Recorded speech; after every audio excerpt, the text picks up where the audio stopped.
I look down upon his face, which I find myself being drawn to by an intoxicating feeling.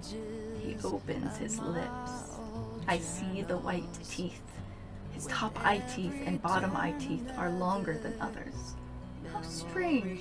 Flipping through the pages of my old journals, with every turn another memory.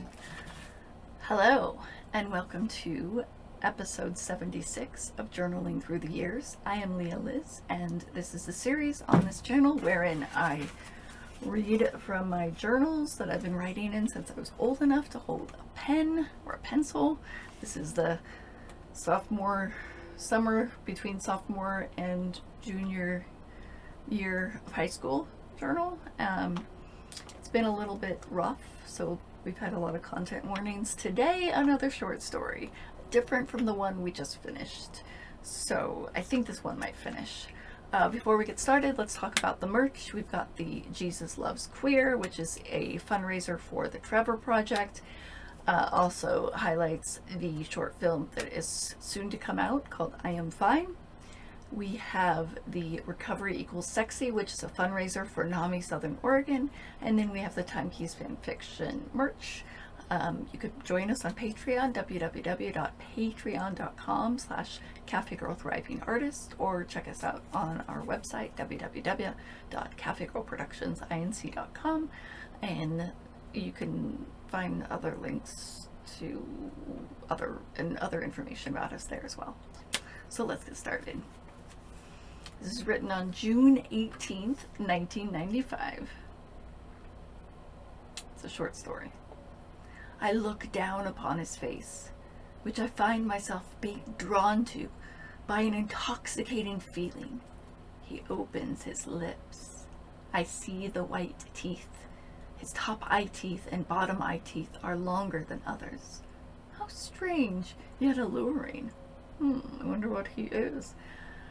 How strange yet alluring, I think, as I find myself becoming more and more entranced. I wrote it as entranced, but I meant it entranced, and the teeth slowly shape themselves into a sharp point. So the vampire teeth are not just always long and pointy, what do they hide? Now I realize what he truly is, a blood-sucking, venomous vampire who wishes to convert my life tonight. So, are vampires like the mythical creature vampire, are they an allegory for the emotional vampire that wants to suck our life dry? And could that be an allegory for who I was back then? A 15-year-old with boyfriend problems and depression? I don't know. Maybe I'm reading too much into it. Not the sexy stud I thought I had met at the carnival. What? I don't know why that's what at a carnival. I wish to journey with him into this new life of mystery and darkness. Yet part of me wishes to pull away. Slowly now I find myself drawing back in a blinding rage. He reaches for a knife from his bedside table and thrusts it violently at me across the room. I hold up my right arm, thinking somehow this is repetitious, yet I have never done this before. Okay.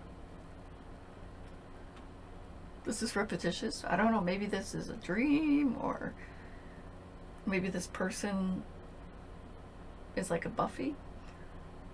The knife plunges through my wrist. Out of nowhere, a red rose, still in its bud, appears in my hand. The stem wraps itself around the knife. Wow, this is quite beautiful. I feel suddenly alive yet trapped. I watch as a small truck, brown in color, appears carrying 3 friends. What? It winds itself up the rose stem to the flower. Okay, this is funny. The little brown car. Okay. It winds itself up the rose stem to the flower. As I watch, it soon becomes bigger, the size of a normal truck, and it is all I see. What was this person on? It is all I see, trailing off into the distance until it is no more. Suddenly I am sitting writing, pouring out all my thoughts onto paper. What if I had a dream? What if this was a dream? I look up to see a circular mirror image of myself all around me, as if I am in a clown's house in a circus or a carnival where you're going to meet a guy, a sexy stud. All I see are hands writing on white paper. Wow. I either had a really weird dream or I was tripping on something, which I didn't do at the time, but I don't know. This is really interesting. I stop writing and close my eyes. When I open them again, my mirror images have been replaced by an old acquaintance of mine. Her back is toward me and her head is bent low over something. I believe she does not know of my presence. My lips will not move to say hello, and besides, I do not know what to say to her. An old acquaintance? I wonder who she would be. I mean, at 15, like, what old acquaintances do I have? Should old acquaintance be forgotten? I move closer to her to see what she is doing. She is coloring a picture of a girl with pretty eyes. I realize the girl is me. Oh. She comes alive and steps out of the canvas in full flush. She's all, oh. My acquaintance vanishes and I am all alone with myself and my wild thoughts. Definitely wild thoughts. A fear creeps over me and I wish for some companionship. Yet my lips won't move to call out for friends and my body can't function to run. Run from this everlasting agony. Okay, this feels like I'm falling back into depression, like this is an allegory for depression and running from the darkness or running from the pain. And friendship is helping the people in the brown truck that are coming up to save me, the friend drawing a picture of me, trying to show me how beautiful I am and how special, and to look at that part of me, and I'm too afraid to do it. And then I'm also too afraid to call out or to reach out and ask for help, because maybe that help won't be there. It is silent as I stare at myself. I am paralyzed with fear.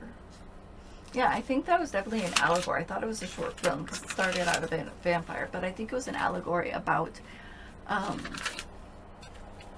depression and pain and how I have the strength within to fight off that darkness, as in like holding my right arm up and the rose, and then the friends driving up to show me that they're actually there for me. And even though I couldn't reach out and call for them because of my own pain and depression, they're still there. And the friend drawing a picture of me, I see it as my friend wanting to look at myself, but to really see my value. And maybe even that friend, that old acquaintance, is an older version of me, or a version of me like we talked about, the higher self, helping me see my inner value. So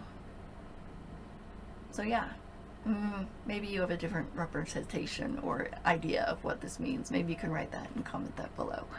But until then,